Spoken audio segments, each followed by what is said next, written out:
Buenas noches, bienvenidos a Proemprender TV.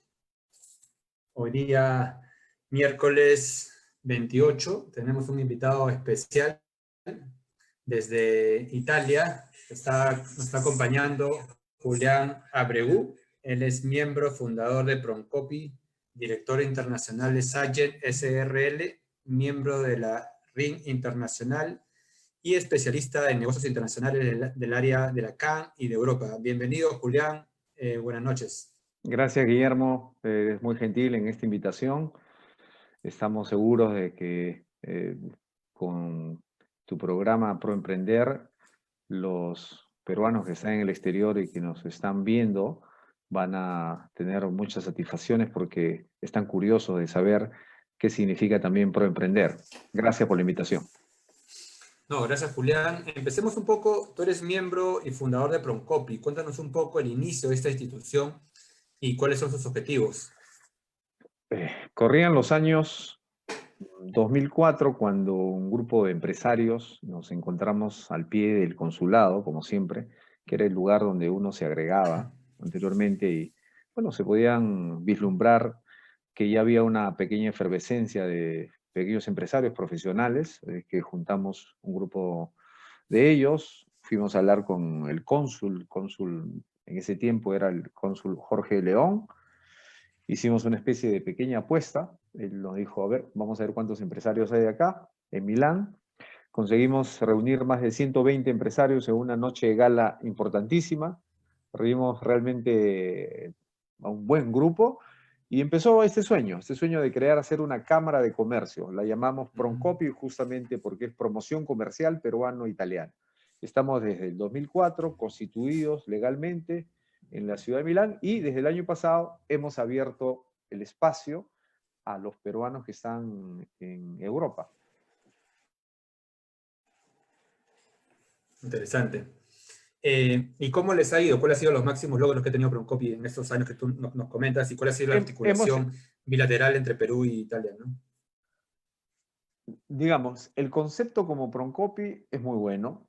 De hecho, es nuestra institución, es la institución por la cual estamos todavía aquí presentes. Hemos tenido un primer presidente, el doctor José Fabiani, que ya en paz descanse, murió, él fue el primer presidente de la Cámara. Y tuvimos nuestros buenos años, pero también tuvimos nuestra edad media, nuestro año de oscurantismo, donde de repente lo que veíamos que faltaba no era los peruanos que tienen muy buenas ideas o que quieren agregarse para poder hacer business o para poder simplemente crear una institución. Era que tal vez había en esos años un divorcio entre las instituciones públicas, entre lo que era, porque es muy importante que para que funcionen instituciones de peruanos en el exterior, el gobierno, el Estado, a través del consulado y sus oficinas comerciales deben darle un apoyo. Y hemos tenido un pequeño divorcio y desde hace un tiempo nuevamente hemos creado, o sea, ese puente no se ha roto y lo estamos construyendo, así que estamos contentos ahora. Hemos refundado Proncopy, como se dice, desde el año pasado. Interesante.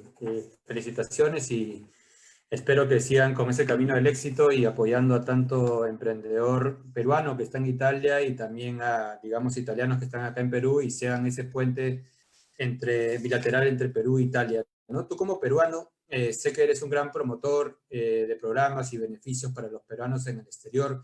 Cuéntanos un poco la realidad de nuestros compatriotas en esta realidad post-COVID. ¿Cómo están viviendo los peruanos en otros países y obviamente particularmente en Europa, ¿no? La diáspora peruana, no sé si me puedes ayudar un poco con unos macronúmeros. Sí, La un diáspora minutito. peruana, sí, que vive en los diferentes lugares del mundo, se componen de cinco grandes ejes, las cuales están en la 3, por favor. Bueno, ahí podemos, sí, Ahí. sí, ok. Ahora, ¿quién es el peruano que vive en el exterior? ¿Cuáles son las características del peruano? De los 3,5 millones. Los peruanos, primero, contribuyen económicamente, es decir, todos años mandan alrededor de 3.200 millones de dólares, que es entre el 8 y el Remesas, ¿verdad? 10%, remesas, el 8 y 10% del PBI, es una cifra importante. Pero no solo eso, también promueven la cultura, hacen turismo en el país, o sea, se llevan siempre parientes, amigos, tú sabes que ahora hay parejas mixtas. Invierten en el país porque ya están comprando casas, están invirtiendo en pequeños negocios y son los que han promovido los embajadores del arte culinario peruano. La gastronomía peruana se ha hecho conocer por los peruanos. Pero no solo eso, Guillermo, también los peruanos que estamos en el exterior hacemos trabajo social y solidario en nuestro país, costa, sierra y selva. La siguiente, estos son los macro números, son datos exactos. De los 3.1 millones del 2017, de estos miles de millones que aportamos, nosotros los PECs habilitados para votar somos 974.000. En la última elección votamos 500.000. En Estados Unidos está el mayor número de peruanos. Lo sigue Argentina, Chile, España, Italia. Estas personas se sienten doblemente peruanos, pero han habido un divorcio, como te decía, entre el Estado y los peruanos. Se han sentido siempre, nos hemos sentido siempre de alguna manera relegados. Algunos nos hemos considerado ciudadanos de serie B porque teníamos deberes, pero no teníamos derechos. Recientemente, a partir de julio, el Parlamento aprobó un cambio epocal. Por primera vez los peruanos en el exterior vamos a poder elegir a 2 representantes, 2 curules en el Parlamento. Eso ha creado una efervescencia. Lo que acabas de mencionar es bastante importante porque yo conozco que ha sido una lucha de años para lograr este distrito electoral, ¿no? Cuéntanos un poco cuál ha sido este camino y por qué este año particularmente se logró el ansiado el objetivo. Se dice que más o menos existen alrededor de 13 a 15 proyectos de ley, siempre para la creación del distrito electoral número 27, que yacen en los anales, anaqueles y los archivos de los pasos perdidos en el Parlamento. Era un viejo sueño y siempre se quemaba en la puerta del pan. Ese mérito no es de nosotros, ese mérito es de las asociaciones. Hay asociaciones que puedo señalar algunas, FOPEX, FECOPE, ONCOPEX, Contrapollo, en fin, hay muchas asociaciones que realmente han hecho un trabajo duro y otros personajes que ya no están en las asociaciones, pero que ya han regresado al Perú o siguen en los países que se han fajado en estos años. El mérito es a ellos, porque ellos siempre han hecho convenciones, los peruanos hemos hecho fórum, han trabajado duro y muchas veces con sus propios pecunios. Han estado en el Parlamento tocándole las puertas a los presidentes de las comisiones de Relaciones Exteriores, con todos. O sea, ahí se ha hecho un trabajo todo al unísono y el logro es de ellos, el mérito realmente es de ellos. Finalmente, el viejo sueño de tener representantes en el Parlamento, honor al mérito a estas personas que han trabajado durante casi 25 años. Sí, y síguenos comentando un poquito los números para que los peruanos aquí Sí, desde sí, Lima, Perú, conozcan un poquito la realidad si de los pasas peruanos. el siguiente A ver, slide. sí, claro. Eh, ¿Cuál era el tema fundamental en la vida del ciudadano? Como tú bien sabes, para que exista una relación entre gobernante y gobernado, debe existir seguramente un acuerdo. Y ese acuerdo, que no es otra cosa que políticas públicas, siempre pasa por el llamado acuerdo nacional, que algunos le dicen que no sirve, pero nosotros sí tenemos fe de que sirve. Este acuerdo nacional no es otra cosa que un espacio de discusión donde los partidos políticos, los que quieren gobernar el país, tenían que dejar sus políticas públicas, tenían que depositar sus planes de gobierno, porque si tú sabes, si no depositamos los planes de gobierno del partido político, esas promesas van a ser falsas, son promesas de marinero. Para que una promesa política, y sobre todo en épocas de elecciones, la coyuntura ahora nos invita a pensar en esto, no nos podemos prometer demagógicamente todo. Tiene que refrendado en sus políticas públicas dentro de su plan de gobierno. Bueno, el plan de gobierno, el Acuerdo Nacional habla que existen 35 macropolíticas. Esas macropolíticas están divididas en 4 grandes ejes: fortalecimiento de democracia, desarrollo de equidad, promoción de competitividad, afirmación de un Estado eficiente y transparente. De esas 35 políticas, de los 4 grandes ejes, la sexta política tiene que ver con los peruanos que vivimos en el exterior. Esa se llama Política Exterior para la Paz, Democracia, Desarrollo e Integración. Bueno, de eso quiero hablar. Si pasas la siguiente slide brevemente, por favor, Guillermo. Sí, claro. Ok. Había una crisis de representatividad. Es decir, que los peruanos no nos sentíamos que éramos parte del Estado. Bueno, gracias al trabajo que hizo la Comisión Permanente en el Parlamento, el doctor Omar Chejade, que dirigió esta comisión, finalmente se aprobó con rango de ley, el 22 de julio, la ley 31032, que nos daba finalmente la posibilidad de elegir a 2 peruanos.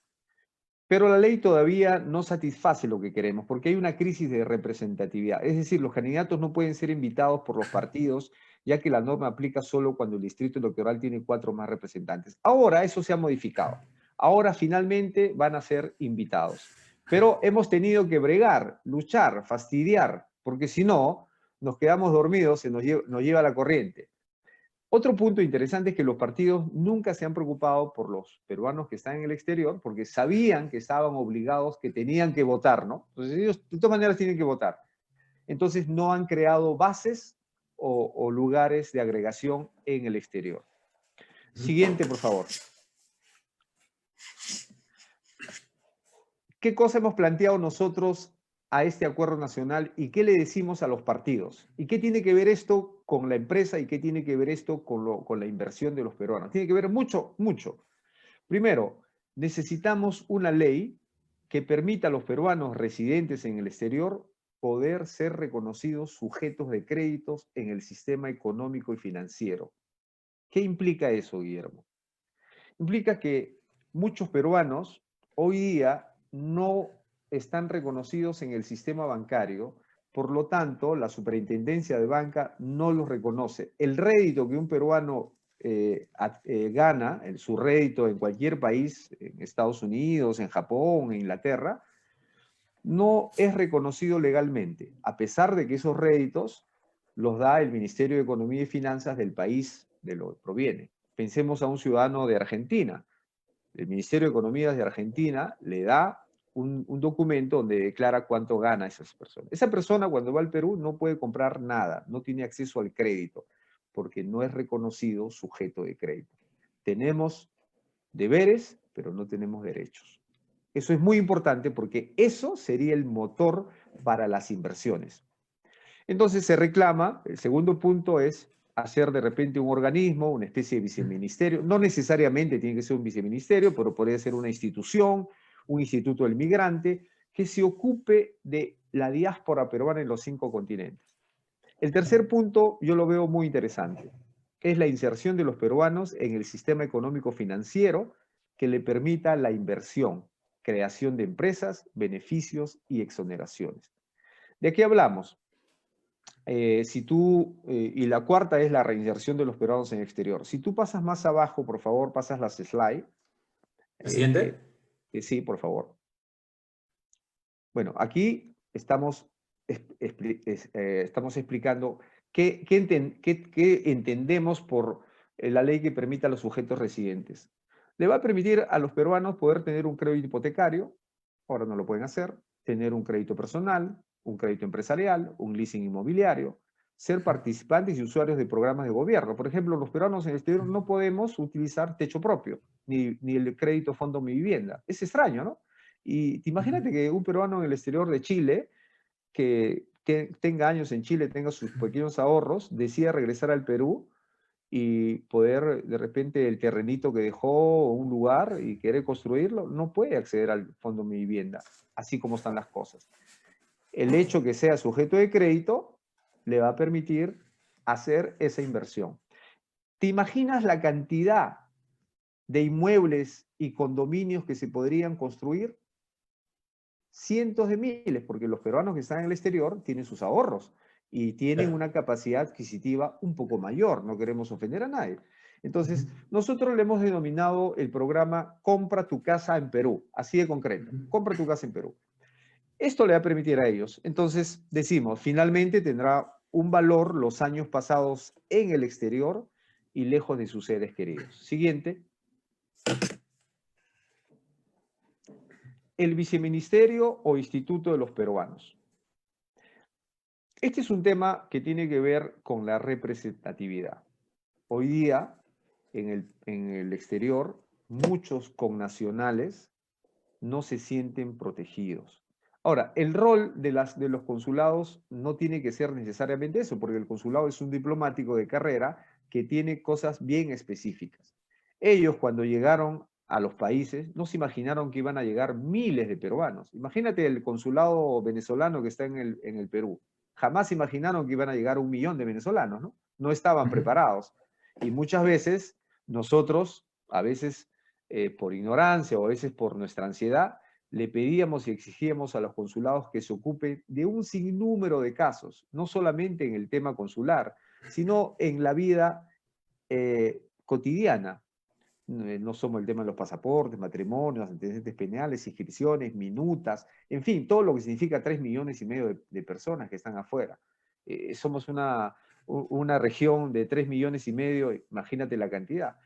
Este tema de la inserción de los peruanos nos habla que los peruanos queremos hacer empresas, hacer zonas industriales con exoneraciones. Un banco de proyectos para peruanos que quieran invertir en Perú, las famosas startups, incubadores de negocios. Pensamos en una Silicon Valley donde peruanos que vivan en cualquier parte del mundo quieran traer al Perú su tecnología, los años que han aprendido.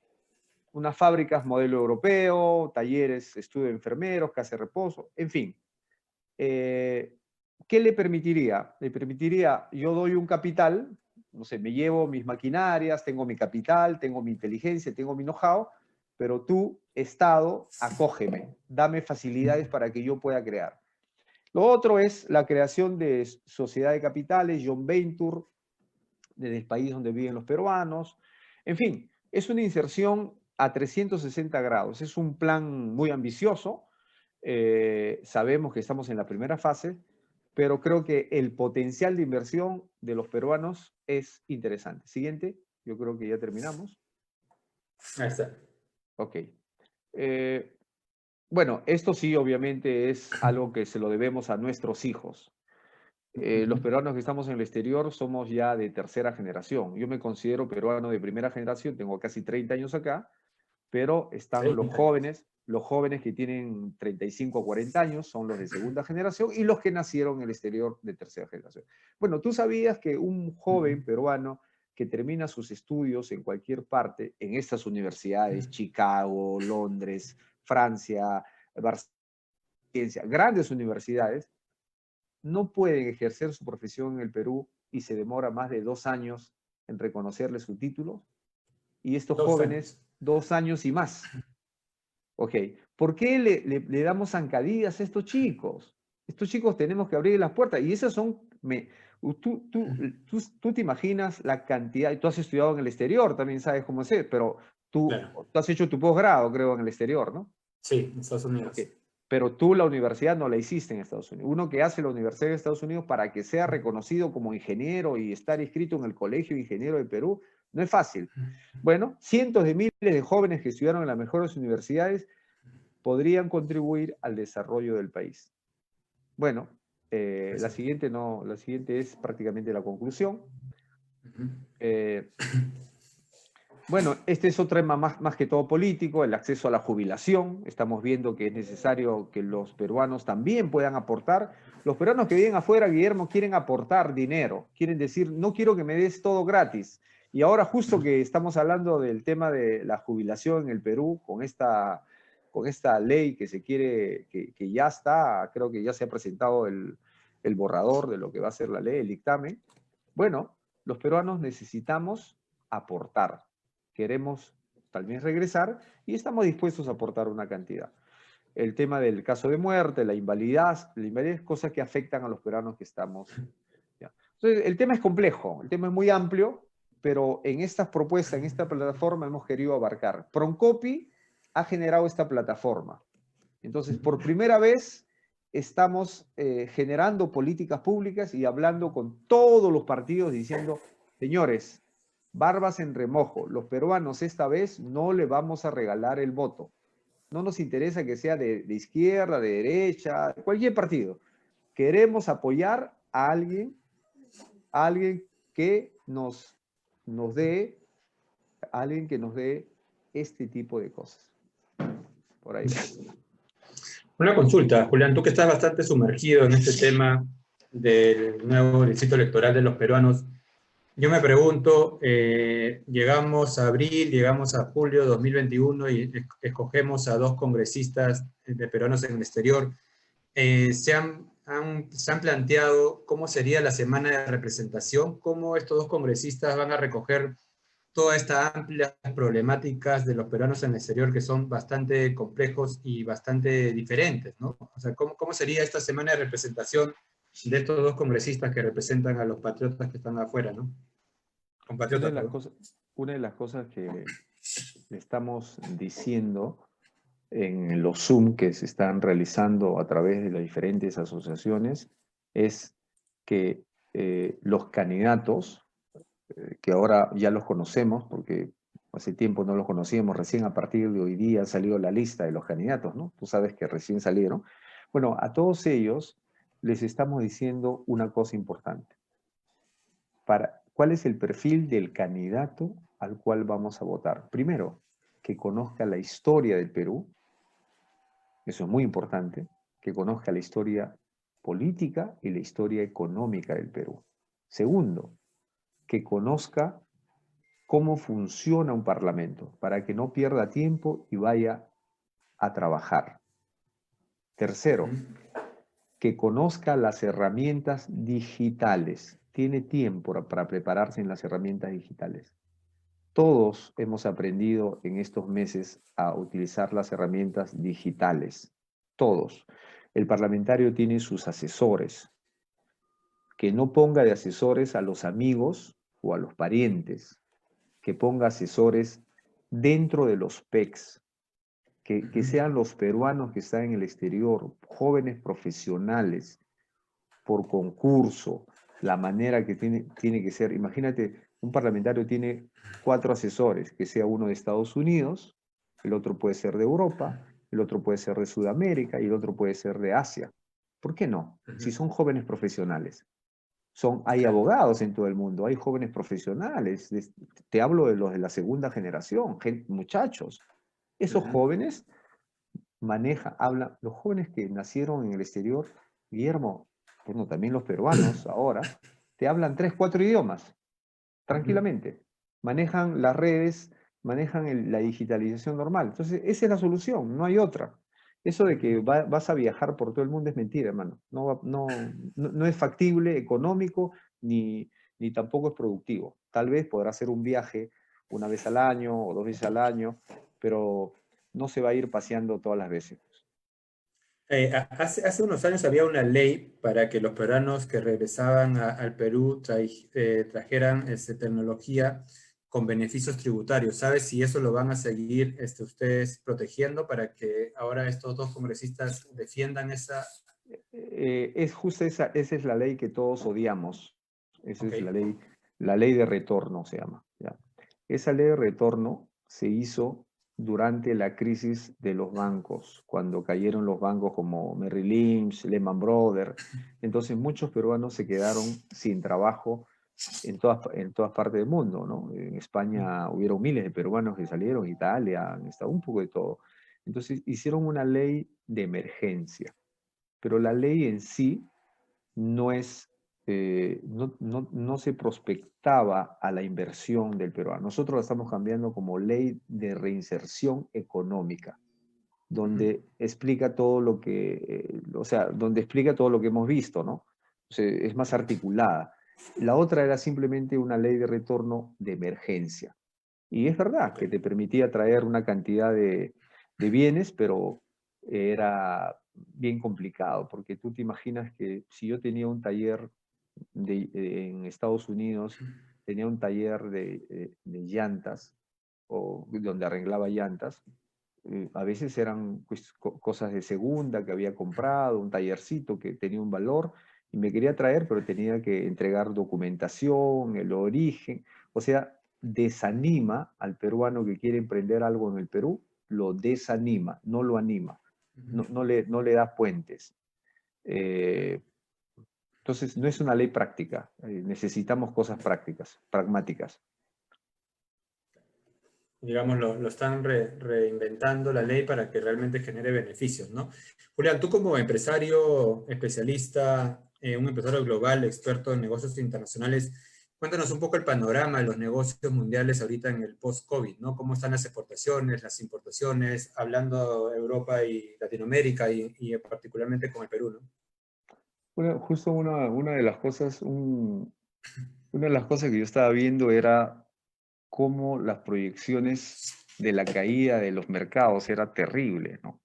En las economías avanzadas, Guillermo, la caída es más o menos alrededor del 5,8. Se habla que Estados Unidos tiene una caída de 4,3%, Italia tiene -10, España -12, casi 13, Reino Unido 9, la India tiene 10, que eran economías, la China se ha quedado con poco, el México tiene 6, no, el México tiene casi 10, perdóname. Los Países Bajos, Holanda, ellos se han mantenido. O sea, ¿esto qué cosa significa? Que ellos han tenido un programa de reactivación mirado. ¿Por qué? Significa que su economía y su sistema de salud ha reaccionado rápido. El sistema de salud en esta pandemia es clave. Te pongo un ejemplo. Cuando empezó la pandemia, por ejemplo, Alemania basa enteramente su economía en las exportaciones. Entonces, habría que cuidar las exportaciones. Para cuidar las exportaciones, el sistema productivo alemán no podía parar. Ellos ya tenían al inicio de la pandemia algo de 11.000 camas UCI. Llegaron a tener más de 20.000 en poquísimo tiempo. Y cerraron muchas de sus industrias y pudieron continuar su trabajo. Italia sufrió 2 meses, intentó hacer lo mismo y muchas de sus industrias ahora están exportando. Italia vive de las exportaciones, Francia. Pero ¿cuál es el error? Nosotros no tenemos industria. ¿De qué nos vamos a reinventar si somos solo importadores? Entonces, la clave es, eso nos ha hecho ver, somos dependientes en todo. Entonces, el primero es el sistema de salud, eso lo hemos descubierto, una brecha enorme. Lo que hemos visto también es cuán importantes las plataformas de educación. Aquí en 2 meses todo el sistema europeo se puso a la orden y hoy día el sistema de plataforma de educación es 100%. Le han regalado un tablet verdaderamente a cada niño que ha pedido, entonces es verdad. Tenemos el internet de alta velocidad, mientras que en nuestro país tenemos la brecha digital y la brecha de internet, todavía no llegamos, solo en Lima se dice que el 40% tiene alta velocidad, el 60% tiene una línea normal, y el 65% en todo el Perú no tiene el internet de alta velocidad. Imagínate cómo estamos. Entonces, esas son armas, o sea, no podemos comparar, vemos la reactivación. De hecho, mi respuesta quiere ser, el gobierno, cada país tiene que cuidar sus exportaciones, que es lo más importante que tiene. Todos los países que han cuidado sus exportaciones, si tú haces clic sobre la caída que tiene, es la menor. Mira Holanda. Holanda cerró porque Holanda vive de exportaciones. ¿Ok? Entonces, nosotros, ¿de qué estamos exportando? Las materias primas. Bueno, sí, las mineras no podían parar, porque tú sabes que la gran minería, a pesar que no exportaba, tiene que seguir prendida, las máquinas, todo, porque es toda una industria que no se puede parar, ¿no? Entonces, interiormente ha tenido gastos. Y ahora el rebote va a ser interesante, eso es lo que dicen, pero tenemos todavía una industria cero.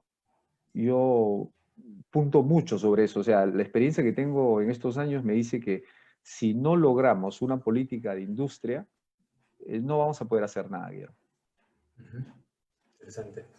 ¿Tú crees que son las franquicias y los negocios innovadores digitales una alternativa para reinventarnos en este momento, tanto a los peruanos que están afuera como a los peruanos que estamos aquí en territorio peruano?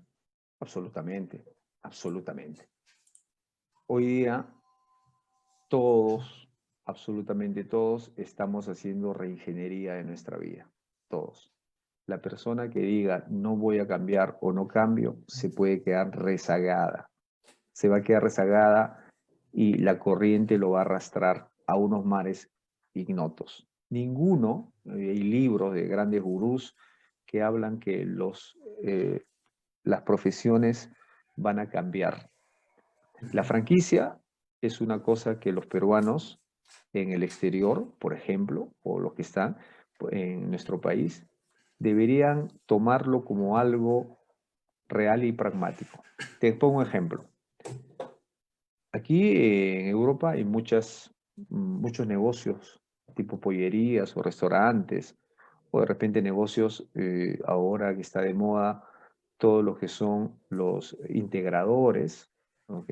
De plantas medicinales, porque mm, hay una tendencia a lo que es el cuidado de la persona, el cuidado de la Salud. salud, ¿ok? Ahí tenemos los superalimentos, los superfood, entonces se están creando nichos de mercado donde se mira sobre lo biológico, sobre lo orgánico, Entonces, esto es un nicho para un emprendedor.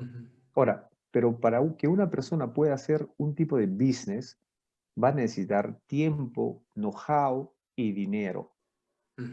La franquicia te resuelve ese problema, Claro. porque alguien lo ha hecho por ti. Entonces, ¿por qué no pensar? Ahora, habría que cambiar, sí, las condiciones de regla y que haya más información.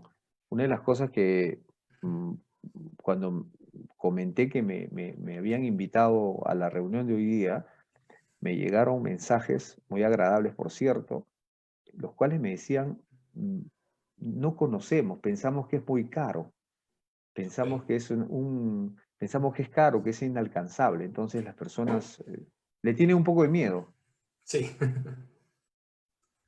Y claro, las personas deben de considerar que hay franquicias, si bien es cierto, hay franquicias muy caras, pero también hay franquicias low cost o llamadas micro franquicias de bajo costo que creo que calzan perfecto para la realidad, ¿no? Que han sido golpeados económicamente y como tú dices, creo que comprar una franquicia nos va a ahorrar la curva de experiencia de prueba y error y vamos a comprar una fórmula ya de éxito listo para operar, ¿no?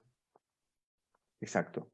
Ese es, y seguramente la clave es también ser acompañados de personas que conozcan el tema de las franquicias, pero también el tema contractual, el tema tributario, el tema legal, para que puedan aterrizar bien en este negocio. O sea, muchas veces queremos saltarnos esos pasos y pensar que podemos ahorrar o que lo podemos hacer. Por algo existen las profesionalidades y tranquilamente en todos los países hay abogados peruanos, hay consultores peruanos que pueden hacer ese trabajo.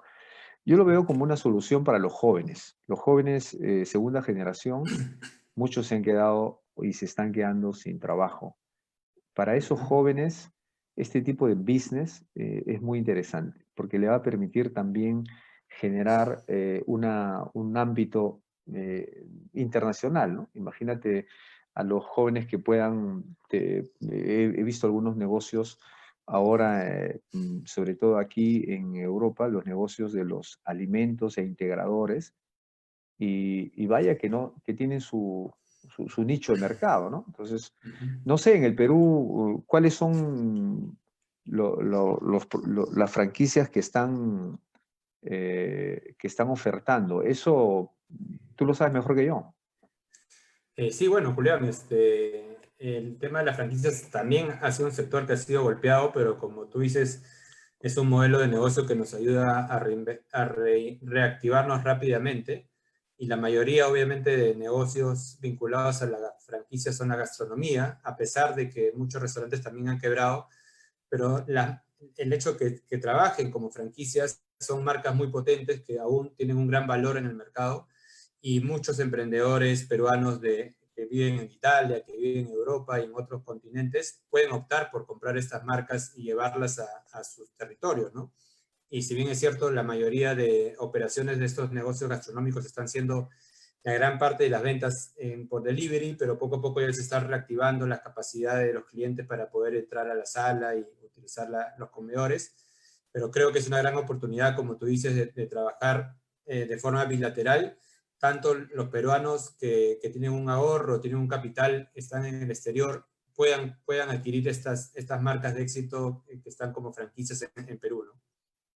Claro, también me pongo a pensar en el tema internacional, eh, la ventaja que pueden tener las personas que están en el Perú es a través de las franquicias generar business que ya en Europa o en Estados Unidos o países como Argentina, que también tiene buenos productos, o Japón, te permite ver una serie de novedades para que puedan llevar al Perú, o sea, un tipo de business diferente. Entonces, este canal, este puente que tú tienes, expansión franquicia, me parece muy interesante, eh, que de repente es momento de que la diáspora peruana en el exterior pueda conocerla mejor.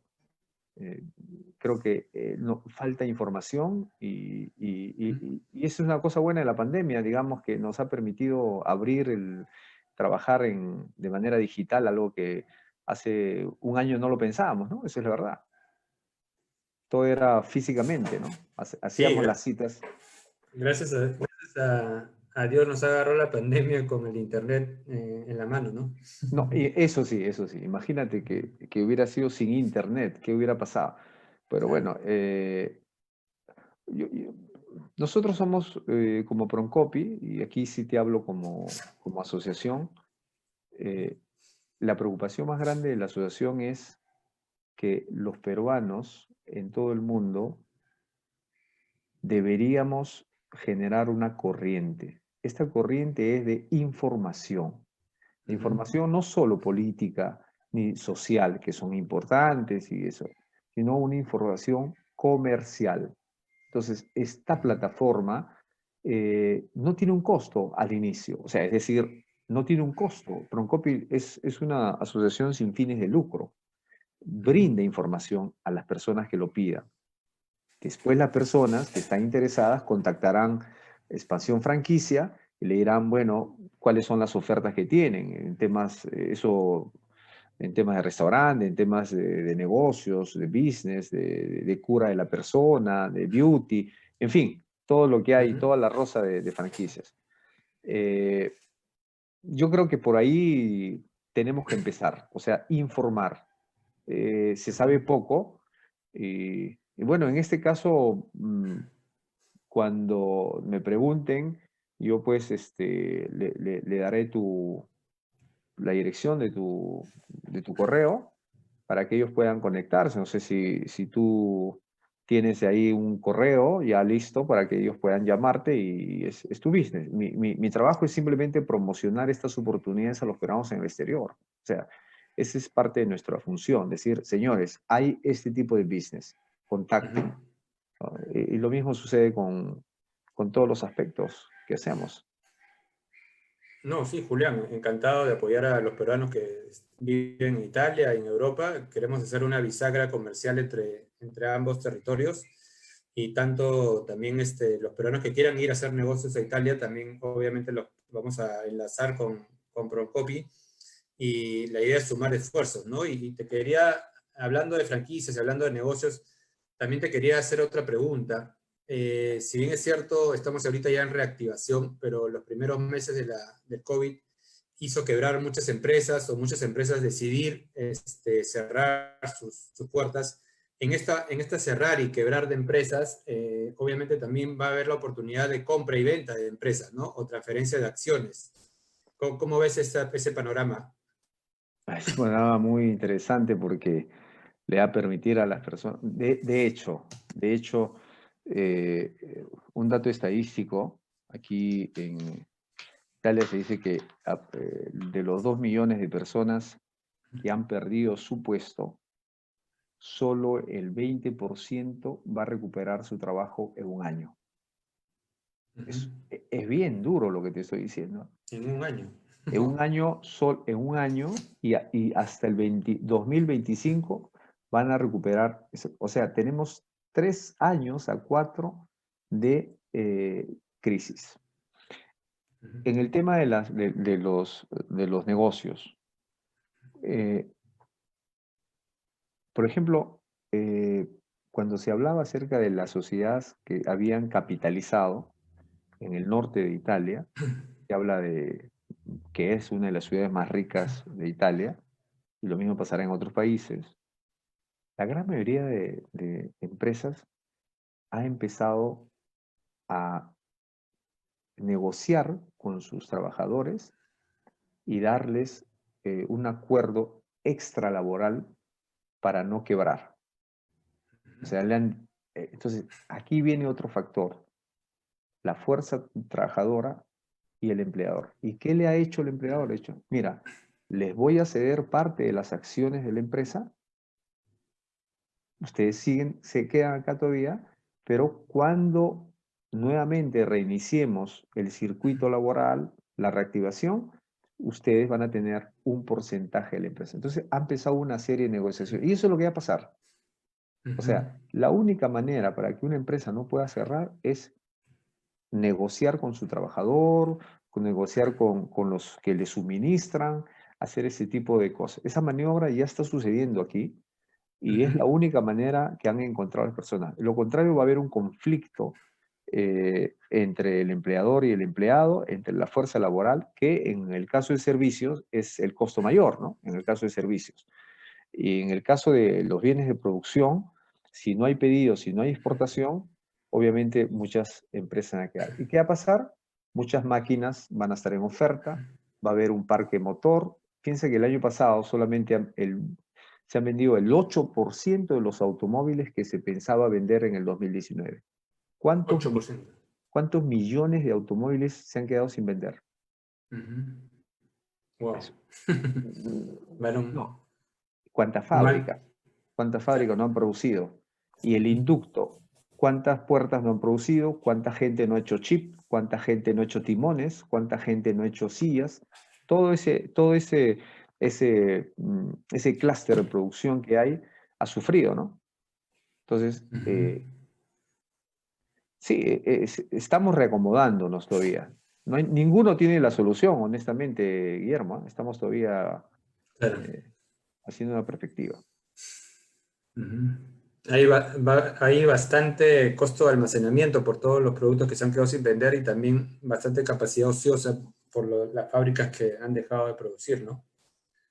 ¿Y Fíjate, ahí. cómo ves el panorama a futuro? ¿Qué propuestas plantea Procopy y tu persona en lo que viene en los próximos meses para poder ir reactivando la economía, tanto de los peruanos en el exterior? Sabemos que Perú es uno de los países que más ha sido golpeado por diferentes razones, decisiones malas del gobierno y por nuestra realidad que nos ha tocado enfrentar esta pandemia. Pero ¿qué plantean ustedes por Procopy para poder acelerar esta reactivación? Una de las cosas que nosotros siempre nos hemos pensado y estamos convencidos es que la primera cosa es que todos tenemos que estar conscientes de que la solución de mi problema es solucionar tu problema. Esa es la primera cosa que hemos aprendido y lo tenemos bien claro. ¿Eso qué se quiere decir? Que si bien es cierto que nosotros tuvimos reactivación 1, reactivación 2 y arranca, y todavía no sigue arrancando, es lo que he hecho yo, lo que hemos hecho muchos, porque hemos aprendido, es crearnos una nueva hoja de ruta. Y esa nueva hoja de ruta En el caso de nosotros era de empezar a ver, en el caso de nosotros, de generar lo que significa una nueva filosofía de comercio. Nosotros lo hemos llamado y se llama Export Manager Digital. Es decir, la cantidad de jóvenes que pueden trabajar desde su computadora y volverse export manager, exportadores digital. Ese es el futuro. Y se Ok. calcula, y lo habla ya la economía naranja. Hay una economía naranja que el presidente Duque de Colombia ha hecho un libro muy interesante sobre la economía naranja. Yo tuve la oportunidad de conversar con un viceministro de Colombia y ellos promueven esa economía, la economía de las cosas, muy interesante. Entonces se habla de que miles de jóvenes podrían trabajar tranquilamente de la manera digital. Eso va a desarrollar interesante. Entonces, pero para eso hay que prepararse, hay que estudiar, ¿no? Eso es uno. El otro es el sistema de cadena productiva directa. Eh, si tú te das cuenta, todo el valle, hablando de los superfood, el valle del Mantaro, el valle de Apurímac, Huancavelica, Ayacucho, Apurímac, toda esa parte produce una cantidad de miles de hectáreas de palta. Ujú. Producen palta, Guillermo, pero ¿por qué no exportan? ¿Por qué no tienen esa capacidad productiva? Uno, porque nadie los ha organizado. Nunca se han pensado en organizarse. Ujú. Viene un camión, simplemente les compran, les paga en su chacra 2 soles, 3 soles, lo negocian. El camión va, lo lleva a un centro de acopio, hace la transformación, los lava, les da todo el sistema, el proceso y después las exporta. Y las vende en dólares, porque mercado hay, porque mercado Ujú. hay.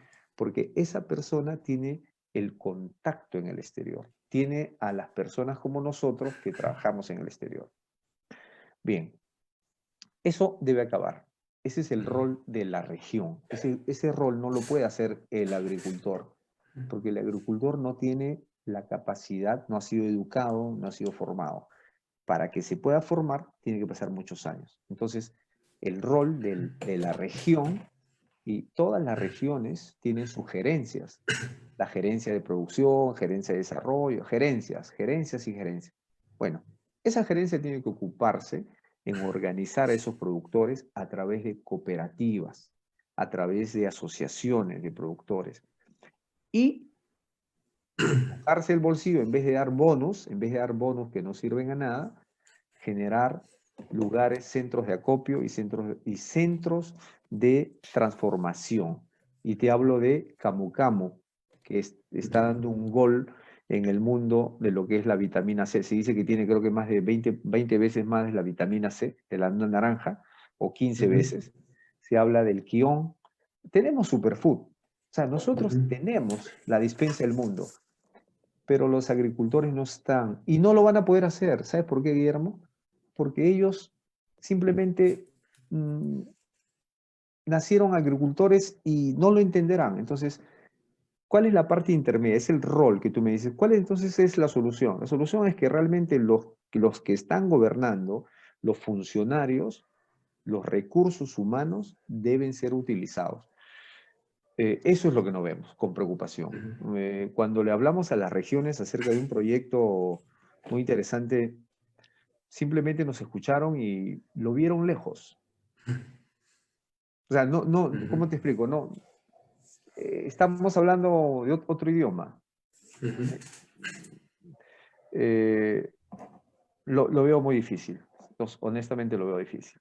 Entonces, hemos propuesto, vamos a ver dónde llega, una plataforma muy interesante de Superfood que pueda ser replicable por todos. Mm, Es la única manera que vemos con reactivación. Porque ¿qué más producimos nosotros en Perú? Aparte de la minería, solo la gran minería hace su trabajo. La mediana Ujú. minería no tiene producción propia, vende solo minerales al por mayor, al granel. Ujú. Eh, el pescado, ¿cómo estamos en el tema de pesca? No, ahí también no tenemos. Ecuador es el hub más grande de pescado en el norte, con mantas. O sea, Ujú. ¿Tú sabías que la gran mayoría de la pesca se va al norte? Ujú. Interesante. Entonces, exacto, Ujú. imagínate, vienen barcos, fábricas de barcos chinos a la costa peruana, un poco más ahí al límite de la costa peruana, a llevarse todo nuestra pota. Entonces, eh, ¿qué decir? Mientras estamos preocupados todavía por la política, por la coyuntura, por vacancias, ese tipo de cosas, se nos está escapando un poco se nos escapa por ahí el hombre. Entonces, la visión que tenemos los peruanos a veces es un poco pragmática, un poco de repente distante a lo que algunos piensan y a veces lo consideran muy drásticos, pero la situación es el recurso humano. O sea, si no Ujú. tenemos recursos humanos, poco complicado, honestamente. Ujú. Interesante. Y ahí, escuchándote y todo lo que escucho es muy interesante lo que planteas, se me viene a la mente. Comentabas que al Perú, a nuestro querido país, le falta industrialización. Yo no sé si estoy equivocado, y es posible que Perú se convierta en el futuro China, pero obviamente de productos orgánicos, productos de la riqueza natural que tenemos. Y lo digo esto no solamente porque tenemos muchos recursos naturales, sino por la geolocalización estratégica que tenemos en el globo, ¿no?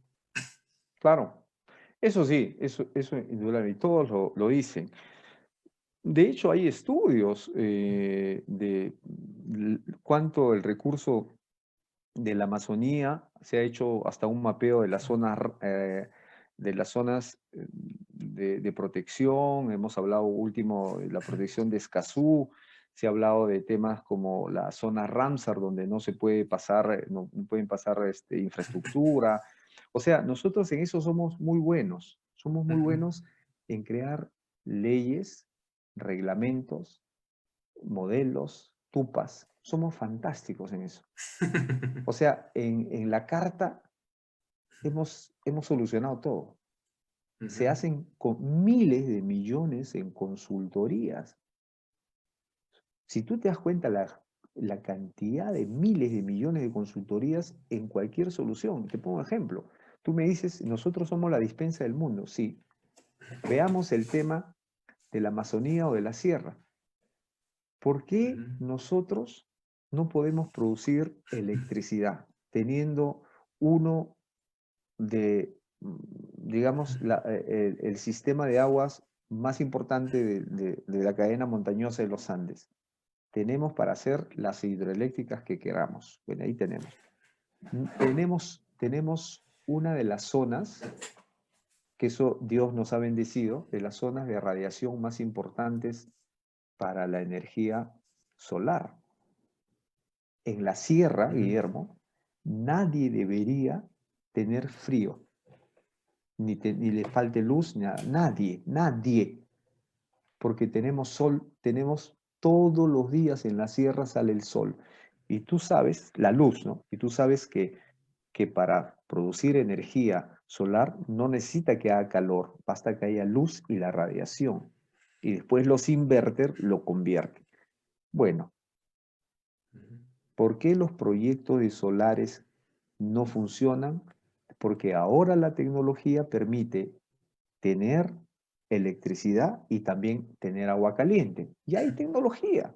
No Ujú. deberíamos tener todos los años el problema de la sierra que se muere la gente de frío, los animales se mueren de frío. El Perú no debe tener ese problema. Suecia lo ha solucionado y nosotros podemos copiar eso y mejorarlo todavía con la nueva tecnología. No lo podemos hacer. Se podrían crear miles de puestos de trabajo. O sea, ok. Ahora, en el tema de las exportaciones, los proyectos grandes, por ejemplo, Chineca, el proyecto de irrigación Chineca, sigue parado. Ujú. Y está desde la época de Toledo, que dijo hay que ser Chineca, no lo hizo, Alan García no lo hizo, y te acuerdas que Keiko Fujimori dijo, yo no quiero que se haga Chineca, algún tema y un escándalo o sea, Chineca es como Olmos, es como Ujú. Majes, Claro. miles y miles de hectáreas de terreno verde para producir todo lo que queramos, Ujú. pero no se hace. Los puertos secos. ¿Tú sabías, por ejemplo, en esta visión, bueno, gracias por me he ilusionado por mi país. Por ejemplo, el Perú es uno de los puertos más caros del mundo. Cuando tú haces un desembarque de una mercadería, tú pagas entre 1.000 y 1.400 soles de costos en el puerto de Callao, que dicho de paso es el puerto más grande de Sudamérica. Eso es verdad, ¿no? Eso es El verdad. eslabonaje. Sí. Lo mismo en otro puerto te cuesta entre 200 y 350 dólares. Wow. Bueno, bastante diferencia. La pregunta es ¿por qué?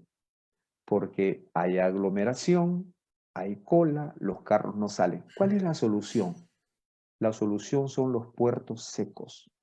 Los puertos secos no son otra cosa que llevar a otras zonas, por ejemplo en Huachipa, hay un proyecto muy interesante que lo estaba haciendo Petramax, espero que le den la cabida en la zona centro. Necesitamos un puerto seco en el sur, en el Ancón, y necesitamos un puerto seco en el norte, en la zona de Chilca. Esas son las zonas estratégicas. ¿Qué pasaría? En cada puerto seco se pone una aduana, 3 aduanas, la SUNAT, se pone todo como un puerto. Llega el barco, no lo toca nadie, la aduana, va de frente en los vagones del tren, llega el tren y llega el tren hasta los lugares del destino. Bajan y en ese momento está la aduana. ¿Qué sucede? Ahí están los grandes hubs de producción. O sea, en esas zonas de puertos secos se hacen las industrias. Eso es lo que sucede en todo el mundo. Baja los precios, generas fluidez, menos tráfico, menos contaminación, pero sobre todo generas hub de producción. O algunos lo llaman, bueno, Clusters, ¿no? sí, claro, también, ¿no? Entonces, imagínate. Pero, ¿por qué no lo hacemos? Existe la ley ¿sabes que existe la ley multimodal en el Perú? ¿Ah? Existe una ley, existe un proyecto, una ley, ya está todo. Pero ¿por qué no lo hacen? Bueno, la pregunta cae por su propio peso, ¿no? A la persona que gana 1.400, de 1.000 a 1.250, no le va a convenir que de 8 de la mañana eso cueste 200, 300, ¿no? Claro.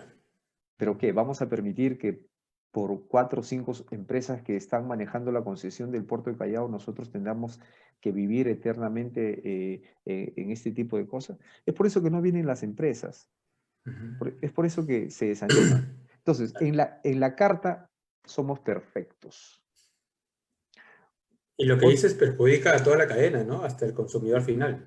Hermano, un ejemplo claro es lo que pasó hace poco con un proyecto en el cual estoy de alguna manera trabajando indirectamente. Es una línea de alta tensión de Moyobamba a Iquitos, un proyecto de infraestructura grande. En ese proyecto grande, el primer trazo para darle electricidad a Iquitos, que necesita electricidad. Y en el trazo de la línea de alta tensión se iba a poner también fibra óptica. O sea, los de Iquitos, los 500.000 habitantes de Iquitos iban a estar felices. Pero le dijeron, y esta concesión a 30 años lo hizo el Ministerio de Energía y Minas como parte del proyecto de interconexión. Bueno, lo lanzó, ganó una empresa internacional y empezó a hacer.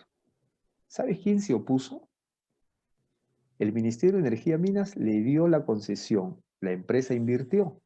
Se opuso el Ministerio del Ambiente. O sea, el Ministerio de Ambiente deniega el EIA, su impacto El estudio de ambiental, impacto ambiental. aduciendo de que no podía pasar por el Amazonas. Entonces, ¿por dónde va a pasar la línea? Si tú me estás convocando a una licitación, ¿por dónde va a pasar? Bueno, no pasa por esa zona de Samiria, Pacaya Samiria, una reserva importante. Bueno, entonces hay que pasar por otra. No, en este lado está el Pastaza, el abanico de Pastaza, que es una Ramsar, no se puede.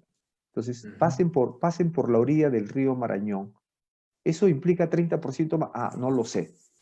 O sea, tú me convocas a una licitación internacional, gano y me abandonas. ¿Qué pasó? No, es que el funcionario que se fue lo dijo. Yo soy un nuevo funcionario. Punto. Perú. Lo mismo está pasando con la Metro. La Metro que tenemos nosotros ya ha costado más de 7.000 millones, la Metro subterránea, que el presidente ha ido y que va a inaugurar solamente una, ¿cómo se dice? Una pequeña muestra. Para la Eso, foto. desde el 2014, ya estuviéramos usándola. ¿Sabes por qué no avanza? Porque cuando hicieron el análisis de costo, a las personas que vivían alrededor del río Rímac, perdón, de la parte del trazado, les cotizaron un precio menor por su casa y lo vamos a expropiar. Ahora, en Lima, ¿cuál es la persona que deja su casa por $50.000? En el primer piso vive, tiene su tienda, en el segundo duerme ella, en el tercero tiene su hijo y en el cuarto. Y con $50.000 si yo te doy, ¿tú dejarías tu casita de 3 pisos? ¿A dónde te vas con $50.000 en Lima? Claro. Ya. Entonces la empresa dice, no, gobierno, tú me dijiste, y ahora están nuevamente a un arbitraje. O sea, de eso hablamos, Guillermo. Claro. No hay un consenso con Bueno, visión de beneficio para todos, ¿no? Bueno, Julián, gracias por tenerte aquí en este espacio, por Emprender TV. Quiero aprovechar para mandar un saludo a todos los miembros de Procopy. Y como tú lo gracias. mencionabas, estamos abiertos las puertas para apoyarlos a su reactivación económica internacional, con oportunidades de negocio, con franquicias, tanto franquicias que vienen de Europa o franquicias peruanas y latinoamericanas que quieran ir a conquistar mercados por allá, ¿no? Gracias nuevamente, te dejo las últimas palabras de esta entrevista, ¿no? No, primero agradecerte a ti, Guillermo, porque yo sé que tú eres realmente un líder en tu sector, en el sector de las franquicias, eso lo reconocemos todos. Y te digo de verdad, cuando me invitaste, bueno, estaba emocionado porque dije, bueno, de franquicias conozco poco, voy a aprender al contrario. Me traté de estudiar como un colegial para ver qué es el tema de Jané y empecé a descubrir cosas interesantes. Es decir, que puede ser una gran oportunidad para las personas que se están quedando sin trabajo y pueden emprender algo. Eso es hacer una reingeniería de la vida. Lo segundo es que los peruanos que están en el exterior te van a conocer y yo estoy bien seguro que te van a invitar a sus reuniones porque te van a hacer 1000 preguntas. Esas preguntas cuando me las haga a mí, lo dicen, no, hágansela a Guillermo porque él es el especialista en el tema de franquicias. Y espero realmente que ver pues en Europa comerme el verdadero pollo canastas, la choza náutica, o sea, se abre una serie de cosas de Santa Natura, negocios que estoy bien seguro van a tener suceso y no sé otros productos más que tú tengas. Te agradezco, de verdad. Gracias. No, gracias a ti y ojalá que lo que acabas de mencionar, este sueño sea realidad y más aún en estos momentos que necesitamos que sean realidad para que muchos peruanos se reactiven y aprovechen las franquicias como un autoempleo y puedan llevar mejor calidad de vida a sus familias en tiempos inéditos que estamos viviendo, ¿no? Buenas noches, Julián, un saludo a tu Buenas noches. familia y saludos Gracias. a todos los peruanos por allá. Un Buenas, abrazo. saludos.